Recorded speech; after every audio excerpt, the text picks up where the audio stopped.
Kumakain ka ba ng talong? Talong? Anong talong? Maraming klase ng talong. Kasi dito sa mundo, maraming talong.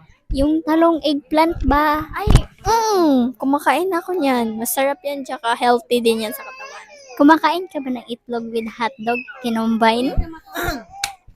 Of course! Yes! That's my favorite, guys. Masarap yan pag may mayonnaise. Yes!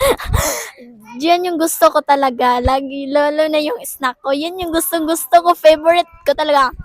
Kailan mo ba siya ini-snack? Araw o gabi? Madaling araw. Yes. Masarap yan kapag nagki-crave ka sa gabi. Sa madaling araw kasi mag-crave ako niyan. Ganyan talaga. Tsaka craving satisfied talaga ako pag natikman ko talaga yan. Like, ang ano mo talaga, ang sarap sa feeling. Saan mo ba yan kinakain? Sa ano ba? Sa labas? Yes, of course. Ate, sa baba. Ay, sa bunganga. Yes. Asa mo ba siya kinakain madalas? Madalas sa ano lang, kwarto kasi, sa kwarto kakainin ka. Ay, ate, bakit ka natawa-tawa, ate? Ay, kinakain mo ba yan sa kwarto?